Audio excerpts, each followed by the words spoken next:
महाराष्ट्र में शिवसेना और कंगना रनौत के बीच विवाद खत्म नहीं हो रहा है। देश भर में शिवसेना की आलोचना हो रही है।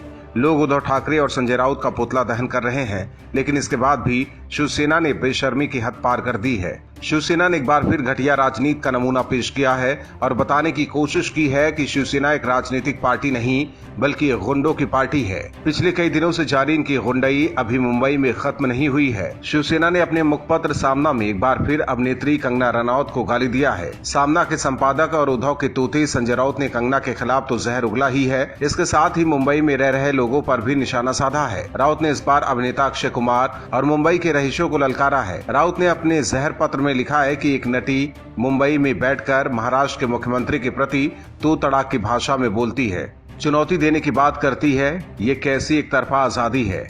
उसके अवैध निर्माण पर हथौड़ा चला तो वो मेरा राम मंदिर ही था, ऐसा ड्रामा उसने किया। मुंबई को पीओके कहना व उसी पाकिस्तान में स्थित अवैध निर्माण पर सर्जिकल स्ट्राइक की छाती पीटना, ये कैसा खेल है। सामना में अब फिल्म जगत के लोगों पर भी सवाल उठ गया है। लिखा है कि संपूर्ण नहीं, कम से कम आधे हिंदी फिल्म को तो मुंबई के अपमान के विरोध में आगे आना चाहिए।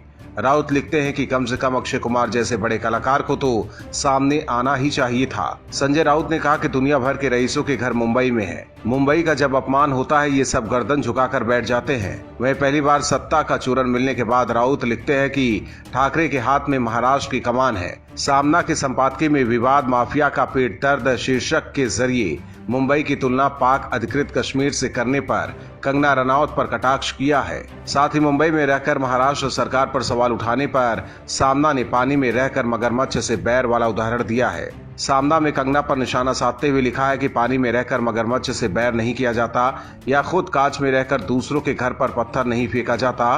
वहीं महाराष्ट्र में गुंडागर्दी शिवसेना और उद्धव ठाकरे कर रहे हैं, जबकि आरोप अब बीजेपी पर लगा रहे हैं। सामना में लिखा है कि मुंबई को पहले पाकिस्तान बाद में बाबर कहने वालों के पीछे महाराष्ट्र की भारतीय जनता पार्टी खड़ी होती है, इसे दुर्भाग्य ही कहना होगा। मुंबई के विरोध में 60-65 साल पहले कांग्रेस के कुछ नेताओं ने योजनाबद्ध ढंग से साजिशें की थी। उन साजिशकर्ताओं की छाती पर पांव रखकर भूमिपुत्रों ने संयुक्त महाराष्ट्र में भगवा झंडा लहराया था। कोई भी उठे और मुंबई महाराष्ट्र पर कीचड़ उछाले, अब तो इस पर रोक लगनी चाहिए। राउत ने लिखा है कि महाराष्ट्र के खून से मराठी कोशिकाओं को खत्म करने की साजिश रची जा रही है।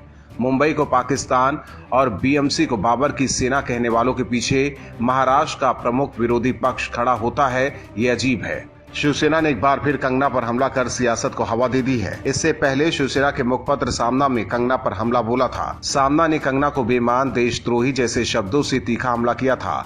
सामना के संपादकीय में कंगना को बेईमान बताया गया था, यहाँ तक कि कंगना को देशद्रोही, बेईमान और मानसिक विकृत का बताया गया। वहीं मोदी सरकार को देशद्रोही को सुरक्षा देने की बात कही गई थी। साथ ही पत्रकारों को भी देशद्रोही बताकर हरामखोर कहा गया था। अब सवाल है कि आखिर शिवसेना ऐसे ही दूसरों को गाली देती रहेगी या उद्धव ठाकरे और संजय राउत पर कार्रवाई भी होगी। Bureau report, OMH news.